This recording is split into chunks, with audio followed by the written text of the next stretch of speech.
नमस्कार, मैं हूं आपके साथ आर्यन कुमार। आप देख रहे हैं जीके न्यूज। इस वक्त मैं घोसबरी प्रखंड के त्रिमोहन पंचायत में हूं और मैं कुछ अपने पंचायत के बारे में जानना चाहेंगे कि आखिर अपने पंचायत में क्या होता है, उसके बारे में हम जानने का प्रयास करेंगे। हमारे साथ राष्ट्रीय दल के युवा अध्यक्ष हैं प्रहलाद राम जी हैं, जो काफ़ी चर्चित में हैं। उन्हीं से हम जानना का प्रयास करेंगे कि आखिर अपने क्षेत्र के लिए ये क्या विकास करते हैं। हालांकि इन्होंने अपने पद में जो लड़ाई लड़ी थी, उन्हें जातिवाद के कारण इन्हें हरा दिया गया है। फिर भी ये अपने मेहनतों के अनुसार काफ़ी जोर शोर से मेहनत करते हैं, पीछे बिल्कुल नहीं हटते हैं। तो इन्हीं से जानने का प्रयास करेंगे, आप अपने विकास के लिए, अपने पंचायत के लिए किस प्रकार से विकास देखते हैं, क्योंकि आपको जातिवाद के तहत आपको हरा दिया गया है ना। तो इस पर आप क्या कहना चाहते हैं? सबसे पहले आपको आर्यन कुमार धन्यवाद देता हूं, जो कि आप हमारे बीच आकर के समय देते हुए आप इंटरव्यू लेने का समय दिए हैं, इसके लिए आप धन्यवाद के पात्र हुए हैं। और मैं राष्ट्रीय जनता दल घोसबरी प्रखंड के प्रखंड अध्यक्ष हूं। मेरा नाम प्रहलाद राम है। हम जनता को ये कहना चाहेंगे कि जनता भले हमको छोड़ देते हैं, लेकिन हम जनता को छोड़ने के लिए तैयार नहीं हूँ।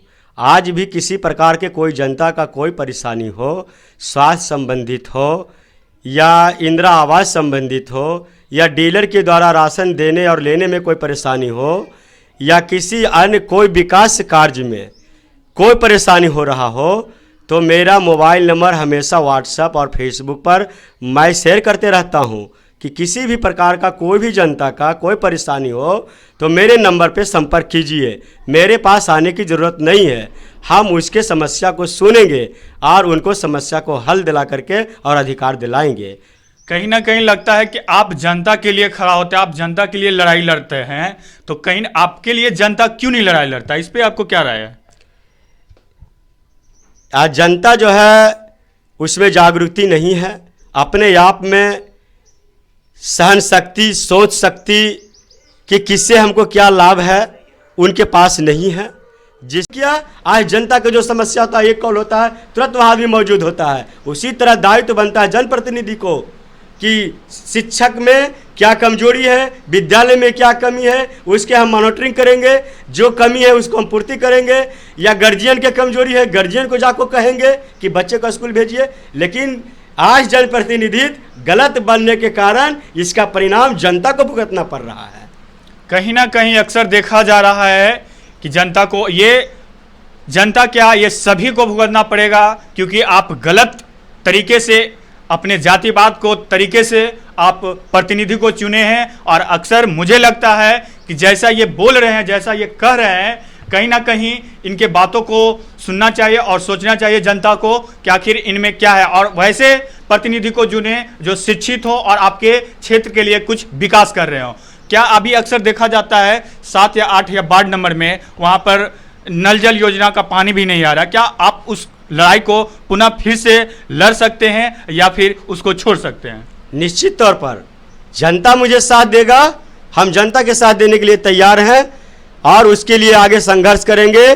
चाहे उसके लिए हमको धरना देना पड़े प्रखंड कार्यालय में, या उसके जांच कराने की मांग करना पड़े जिलाधिकारी से या उच्च स्तरीय पदाधिकारी से, हम जरूर निश्चित तौर पर जांच कराएंगे। कहीं अक्सर देखा जाता है कि सभी वार्डों में नल जल योजना अच्छी तरीके से चल रही है और गलियों की जो सफाई होती है वो अच्छी होती है, पक्का हो करेंगे तो कल के दिन आने वाला भविष्य में हमारे पूर्वज जागृत होगा और अपने आप को समझेगा कि नहीं, अपने आप को जागृत होना है और अपने आप को समझना है, किसी को बहकावे में नहीं जाना है, तभी अधिकार मिल सकता है।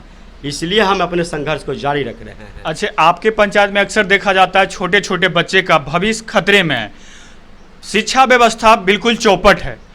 यहाँ के देखा जाए शिक्षा तो बहुत ही दयनीय स्थिति है। अक्सर बच्चे पढ़ते हैं, शिक्षक नहीं आते हैं, शिक्षा को लेकर बच्चे प्राइवेट स्कूल में पढ़ते हैं। तो इस पर जबकि सरकार जो है शिक्षा को लेकर सरकारी टीचरों को तनख्वाह देती है, तो बच्चे का भविष्य बनता है कि हम सरकारी स्कूल में पढ़ें, लेकिन आपके स्कूल में देखा जाए तो शिक्षा बिल्कुल नहीं मिलती है।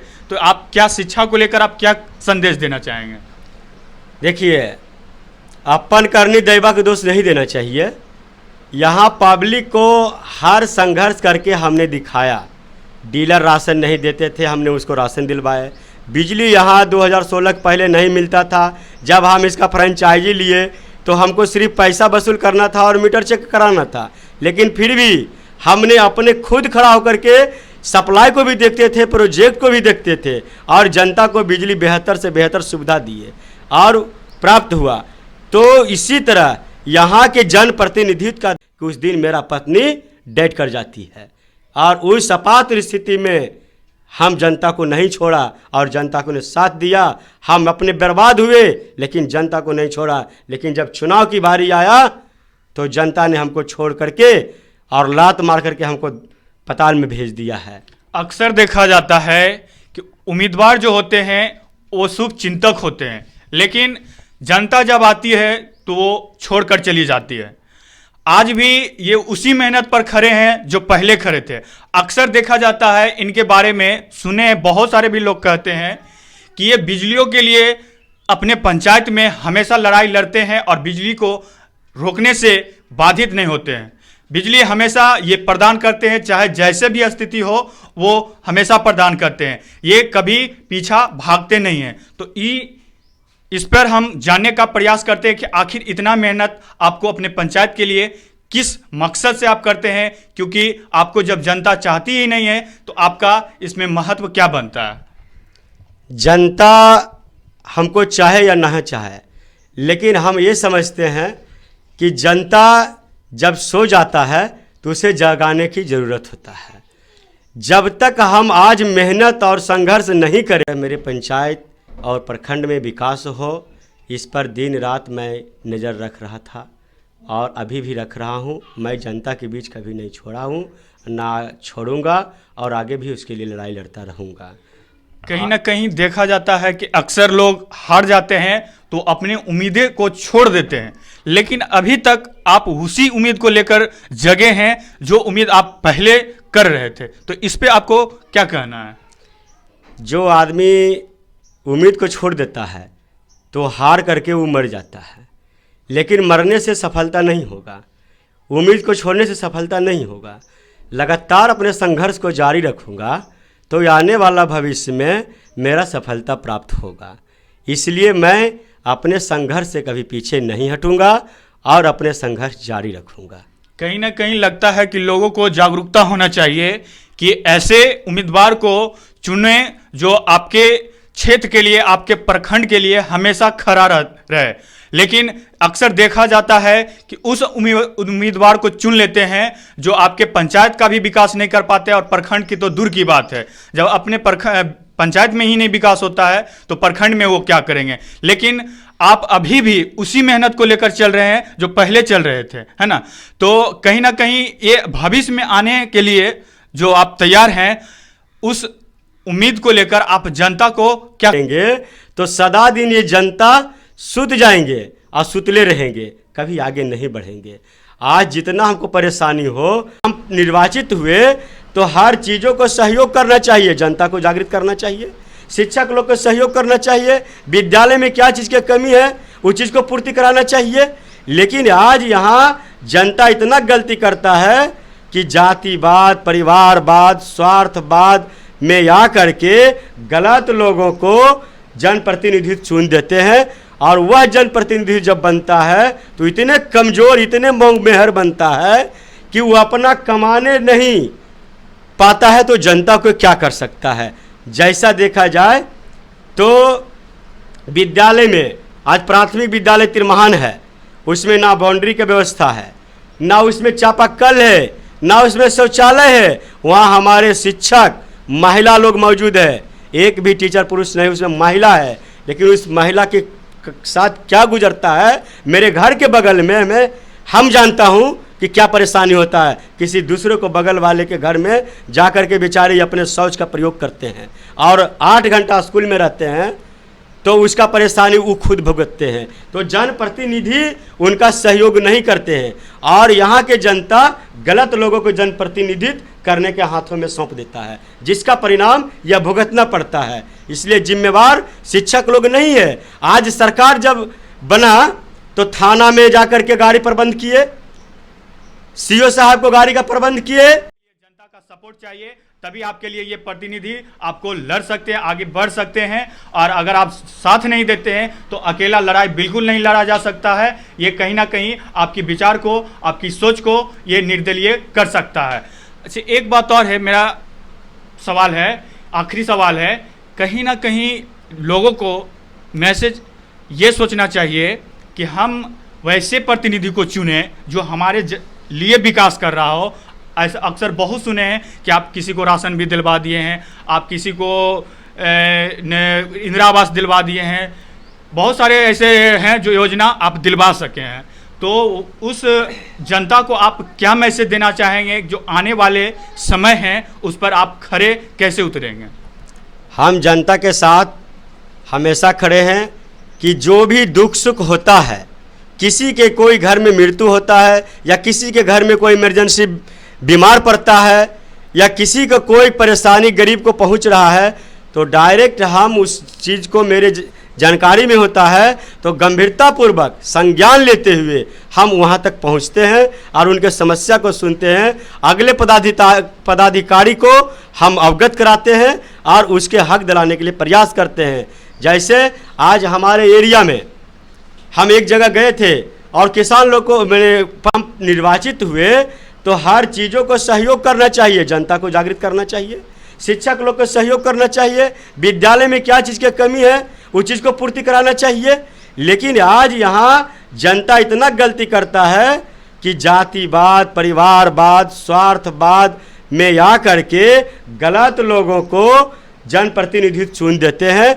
और वह जनप्रतिनिधि जब बनता है तो इतने कमज़ोर, इतने मोंगमेहर बनता है कि वो अपना कमाने नहीं पाता है तो जनता को क्या कर सकता है। जैसा देखा जाए तो विद्यालय में आज प्राथमिक विद्यालय तिरमहान है, उसमें ना बाउंड्री की व्यवस्था है, ना उसमें चापाकल है, ना उसमें शौचालय है। वहाँ हमारे शिक्षक महिला लोग मौजूद है, एक भी टीचर पुरुष नहीं, उसमें महिला है।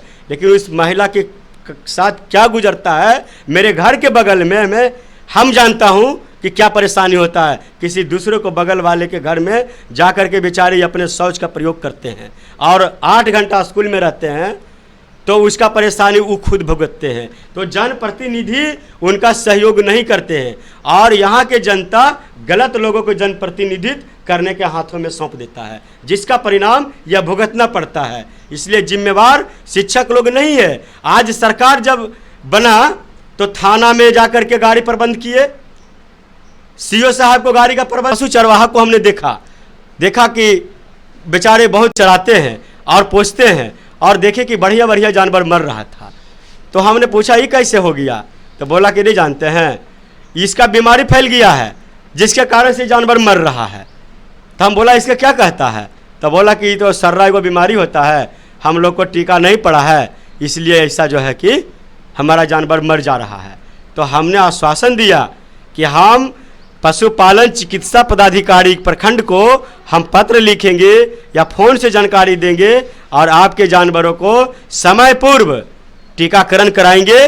पूरे पंचायत की बात नहीं, हम पूरे प्रखंड की बात करते हैं। हम पूरे घोसबरी प्रखंड को सभी पशुओं को हम टीका करवाएंगे।